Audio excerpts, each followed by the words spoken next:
Datos oficiales revelan que en Estados Unidos, enero fue el mes más mortífero por la pandemia del nuevo coronavirus. Según un estudio, en Estados Unidos, los homicidios aumentaron drásticamente en el 2020. Se cree que la crisis del COVID-19 y los disturbios por la injusticia racial influyeron en ello.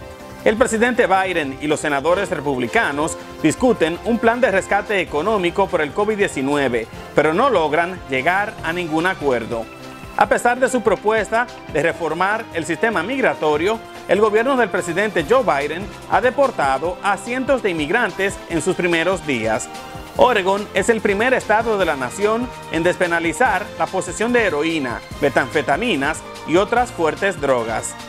Gracias por acompañarme en este nuevo informativo de ENI con Más, siempre con la verdad. Estos son solo algunos de los temas que trataremos en esta nueva edición. Ya iniciamos.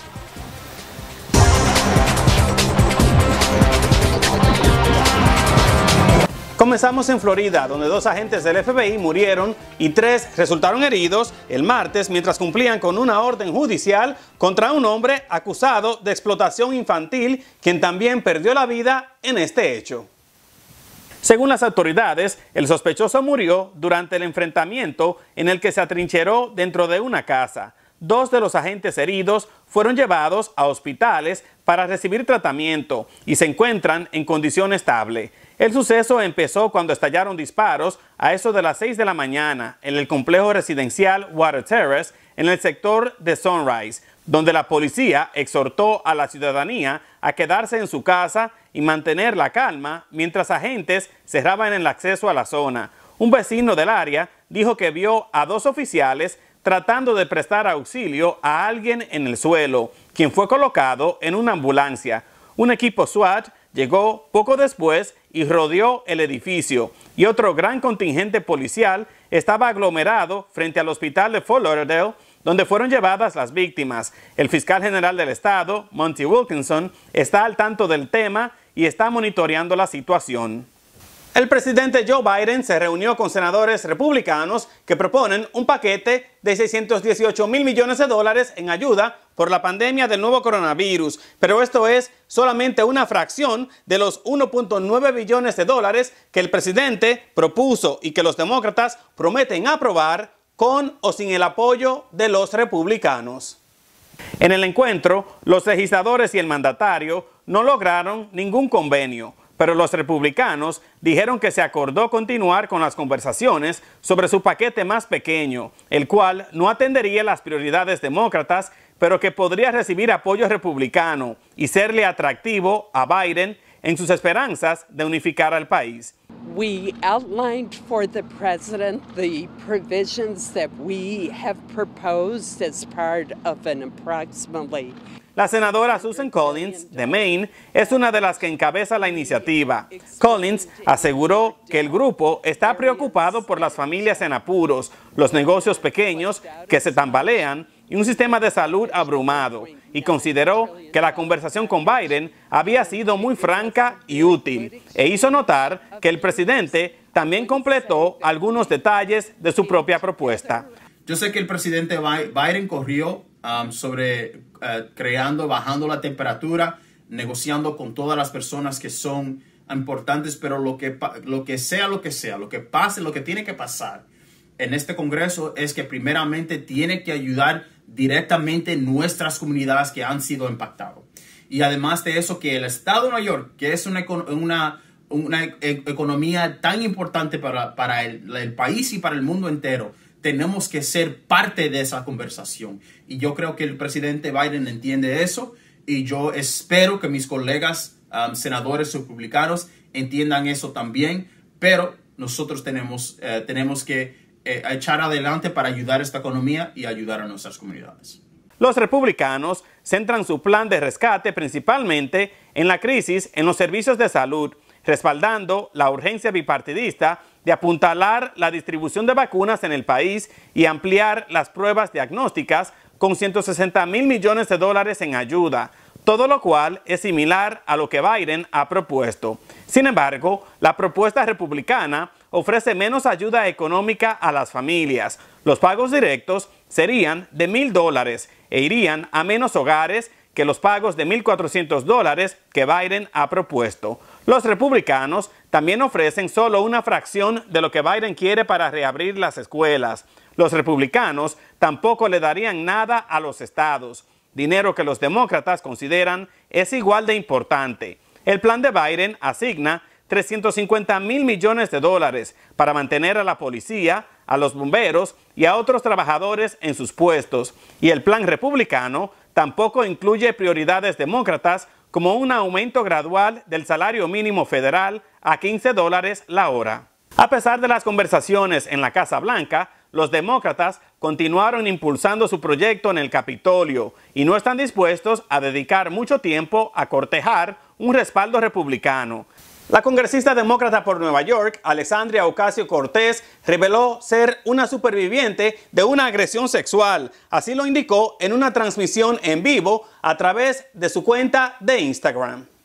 Visiblemente emocionada, Ocasio-Cortez dijo que el suceso que había vivido le causó un trauma similar al que le produjo el pasado 6 de enero el violento y letal asalto al Capitolio por grupos de seguidores radicales del expresidente Donald Trump. La congresista ofreció detalles de cómo se produjo el motín que acabó en una insurrección del complejo legislativo, pero no entró en la descripción de cómo se produjo el asalto sexual del que fue víctima en el pasado. These folks who tell us to move on, that it's not a big deal, that we should forget what's happened, or even telling us to apologize. These are the same tactics. En el video y en medio de expresiones sobre el asalto en el Capitolio, Ocasio-Cortez confesó que es una sobreviviente de una agresión sexual y que no le ha dicho eso a mucha gente en su vida. También llegó a comparar la actitud de los republicanos que no quieren juzgar los hechos ocurridos en el Congreso con los que usan tácticas de abusadores, que tratan de restarle importancia a un violento incidente e insisten en hacer que uno siga adelante dejando atrás lo que sucedió. Pero aseguró que no se puede seguir adelante sin rendir cuentas, que nadie se puede sanar sin rendir cuentas y que todos los que le piden seguir adelante lo hacen por su propia conveniencia. La representante indicó que durante los disturbios en el Capitolio, ella se vio obligada a esconderse en su baño en su oficina del Congreso y que fue rescatada por la policía.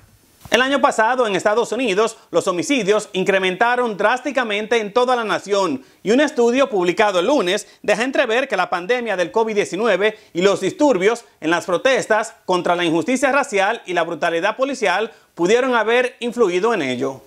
El estudio, publicado por la Comisión Nacional sobre el COVID-19 y la Justicia Penal, junto con la organización filantrópica Arnold Ventures, examinó las tasas de delitos en 34 ciudades de distintos tamaños. Halló un aumento de 30% en los asesinatos en 2020, en comparación con 2019. Una de las ciudades más afectadas fue St. Louis, Missouri, que registró 262 asesinatos el año pasado, la mayor cantidad desde que hubo 267 en 1993. Los homicidios subieron en 29 de las 34 ciudades estudiadas y se duplicaron con creces en Chula Vista, California y Chandler, Arizona. En tanto, los asesinatos en Milwaukee, Wisconsin aumentaron un 85%. Seattle tuvo un aumento de 63%, Chicago de 55% y en la ciudad de Nueva York el incremento fue de un 43%.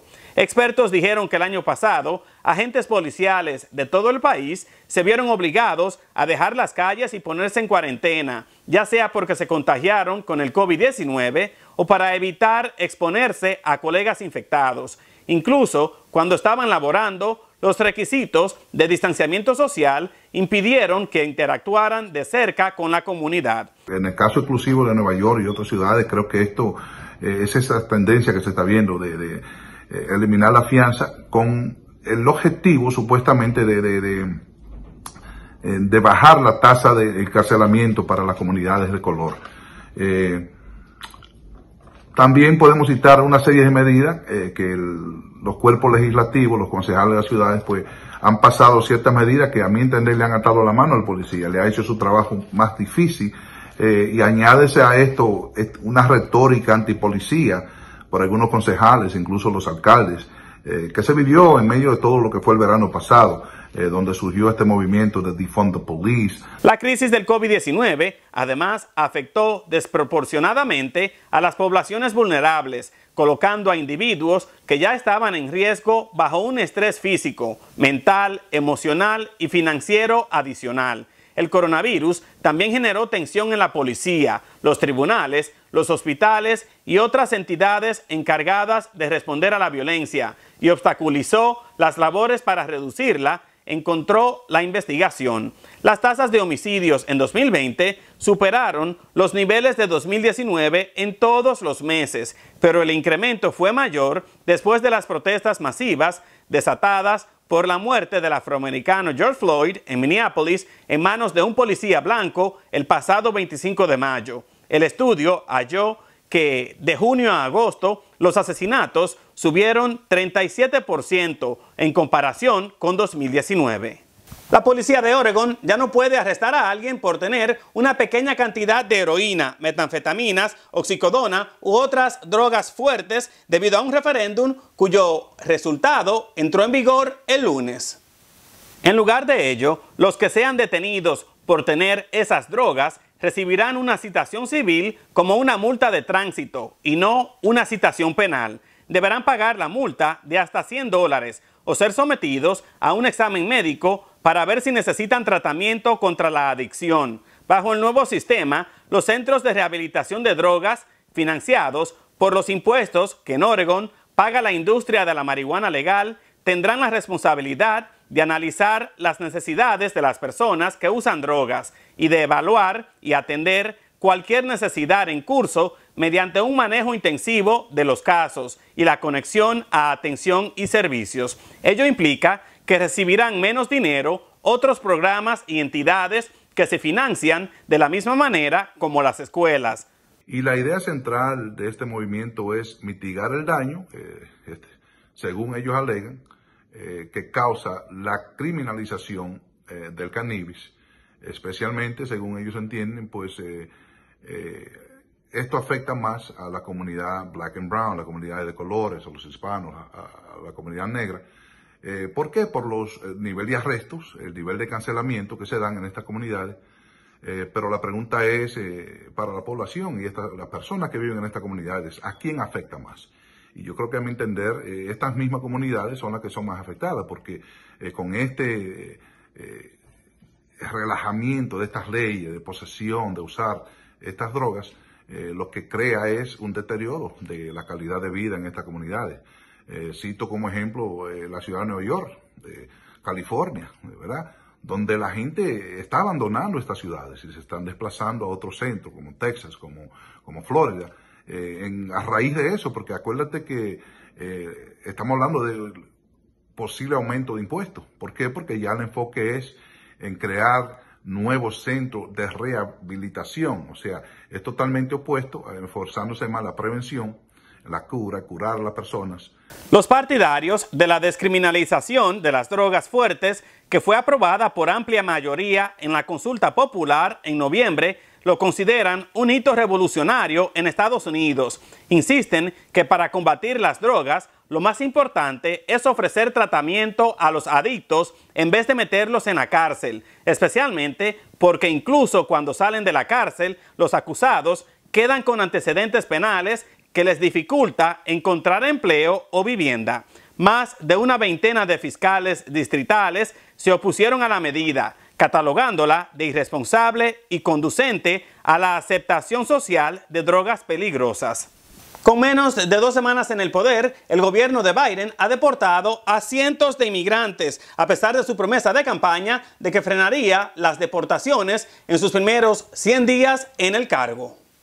Desde entonces, el Servicio de Inmigración y Control de Aduanas, ICE, por sus siglas en inglés, ha deportado a inmigrantes a varios países, a Jamaica, a Guatemala y Honduras, y hay más deportaciones programadas hacia República Dominicana, México, Nicaragua, Ecuador y El Salvador. Aún no se sabe cuántas de esas personas son consideradas amenazas a la seguridad nacional o a la seguridad pública, o habían cruzado recientemente la frontera de forma ilegal.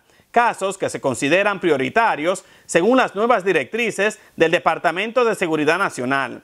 Tras su investidura, Biden decretó una moratoria de 100 días en las deportaciones, pero el martes pasado, el juez federal distrital del sur de Texas, Drew Tipton, ordenó suspender esa pausa después de una petición de la Fiscalía Estatal Tejana. Tipton dijo que el gobierno de Biden había violado la Ley Federal de Procedimientos Administrativos al emitir la moratoria y no había demostrado por qué era necesario hacer una pausa. El magistrado indicó que extenderá su orden hasta el 23 de febrero y el Departamento de Justicia aún no le ha pedido a Tipton ni a una Corte Federal de Apelaciones que bloqueen la orden. Digamos, la moratoria de los 100 días tiene una moratoria de 14 días que creo que expira la semana que viene para entrar en vigencia los 100 días de parar de la deportación. En el mientras tanto, estas deportaciones se siguen llevando a cabo. Se está tratando de resolver el problema, pero creo que es una cuestión de unos pequeños ajustes que vamos a tener que sobrellevar durante esta época. Por supuesto, habrán demandas, habrán apelaciones para dar la posibilidad a la gente que ha estado durante estos, vamos a hablar de días, desde que entró la nueva administración, a ver si sus casos pueden ser reevaluados antes de ser sujetos a una deportación. Tras su juramentación, el presidente demócrata envió al Congreso una propuesta de reforma migratoria que pavimenta el camino a la ciudadanía para los 11 millones de indocumentados que viven en los Estados Unidos. Biden anunció la firma de otras órdenes ejecutivas relacionadas con la inmigración. Uno de esos decretos ordena la formación de una fuerza especial para reunificar a las familias separadas en la frontera entre México y Estados Unidos durante el gobierno de Trump, intensificando los intentos de rápidamente revertir los implacables cambios a la política migratoria de los últimos 4 años. Las otras están relacionadas con la seguridad fronteriza e inmigración legal, lo que resulta en 9 medidas ejecutivas firmadas sobre el tema durante sus primeras 2 semanas en el cargo. Está toda la intención del gobierno actual de reevaluar y de cambiar ciertas reglas que estuvieron vigentes, pero yo me temo que vamos a tener que esperar un poquito de tiempo hasta que esto pueda hacerse posible. El gobierno federal anunció que no realizará detenciones rutinarias de inmigración en los centros de vacunación contra el COVID-19. Los sitios de vacunación serán considerados lugares delicados y en general los agentes de migración no realizarán arrestos en ellos. Así lo informó en un comunicado el Departamento de Seguridad Nacional, que señaló que las detenciones solo se llevarán a cabo bajo la más extraordinaria de las circunstancias. En su comunicado, el Departamento de Seguridad Nacional alienta a todos, independientemente de su estatus migratorio, a que reciban la vacuna cuando sean elegibles y destacó que la agencia y sus socios federales apoyan por completo el acceso igualitario a las vacunas contra el COVID-19 y los centros de distribución de la vacuna para inmigrantes indocumentados.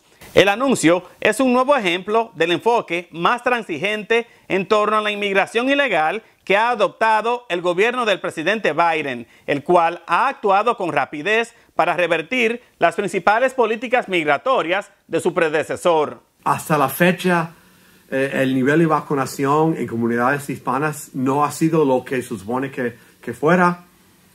No se están vacunando a niveles que se supone, y en parte es porque entendemos que hay miedo de que si uno no tiene documentos podría estar expuesto a las autoridades de inmigración. Pero ya saber que bajo la administración de Joe Biden no va a haber detenciones rutinarias de inmigración en centros de vacunación en Nueva York, tanto el país entero, yo creo que le da mucho alivio a las familias que estaban preocupadas por esto. Así que una vez más le agradecemos a la administración de Biden por esta buenísima noticia. El Departamento de Seguridad Nacional también supervisa a la Agencia Federal para el Manejo de Emergencias, FEMA, por sus siglas en inglés, la cual está colaborando con otras dependencias del gobierno federal para instalar centros de vacunación en todo el país. El gobierno estadounidense ha considerado las clínicas de salud, así como las escuelas y los lugares de culto, como lugares delicados donde regularmente no llevaría a cabo arrestos, lo que ha provocado que algunas personas se refugien en iglesias para evitar ser deportados. Llegó a su fin en Estados Unidos el mes más mortífero desde que se desató la pandemia del COVID-19 en esta nación, pero a la vez se empiezan a asomar ciertas señales de avances. Están disminuyendo las hospitalizaciones y los casos de contaminación, mientras que la campaña de vacunación se está acelerando.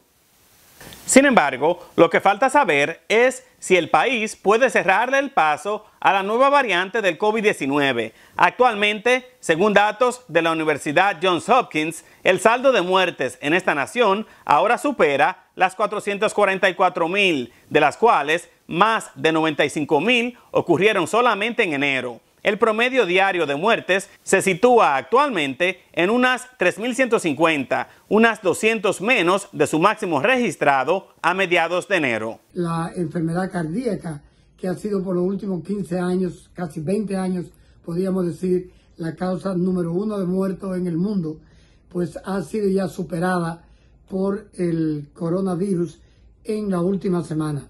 Esto nos da una idea de la agresividad de este virus y nos debe estimular a que, como hemos pedido, hemos rogado, hemos clamado aquí en estos minutos médicos y en nuestro segmento del programa El Corazón de la Medicina, la única medida que va a ser efectiva y va a abolir esta pandemia va a ser vacunarnos.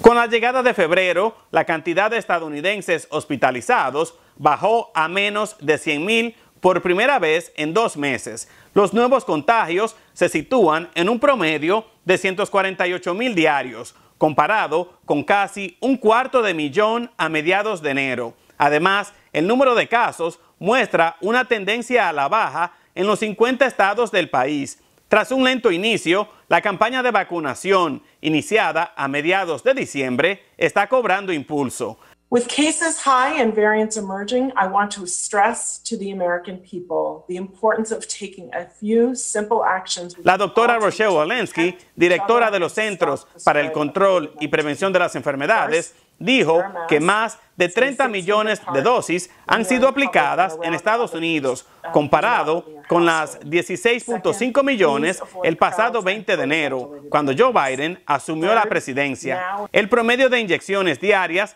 aplicadas ronda los 1.5 millones, mucho más que el millón al día que había prometido el presidente demócrata, y más de 5.6 millones de ciudadanos han recibido las 2 dosis requeridas. Sin embargo, a Estados Unidos han llegado 3 nuevas variantes de la enfermedad, detectadas por primera vez en Gran Bretaña, Sudáfrica y Brasil. La variante británica es de más fácil contagio y posiblemente más mortífera, pero la sudafricana es la que más inquietud ha sembrado, ya que hay indicios de que las vacunas no protegen contra ella.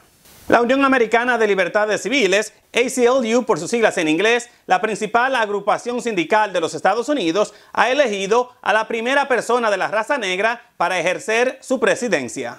Deborah Archer, una profesora de la Facultad de Derecho de la Universidad de Nueva York, NYU, y experta en derechos civiles y justicia racial, será la nueva líder de la organización conocida por sus siglas en inglés, ACLU. Archer recibió el nombramiento el fin de semana durante una reunión virtual de los 69 integrantes de la Junta Directiva. La afroestadounidense sucede en el cargo a Susan Herman, una profesora de la Escuela de Derecho de Brooklyn que había ocupado el cargo desde 2008. Archer ha sido integrante de la Junta Directiva de la ACLU desde 2009 y consejera general y miembro del Comité Ejecutivo de la Junta desde 2017, siendo la 8ª persona en presidir la ACLU desde 1920. Archer estará al frente de su junta directiva, supervisará los asuntos organizacionales y guiará las políticas sobre libertades civiles. Se espera que el combate a la injusticia racial sea una máxima prioridad. Estoy muy emocionado y orgulloso de que la ACLU ha haya elegido a nuestra miembro de la Junta de Nueva York, la profesora Deborah Archer, como su primera presidenta afroamericana en sus 100 años de historia.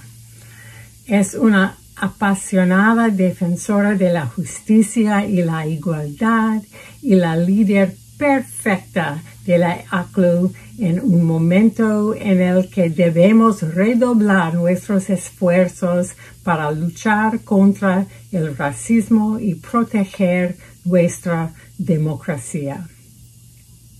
De hecho, este es un buen día para la ACLU y para nuestro país, porque la causa de la justicia no podría tener un mejor líder.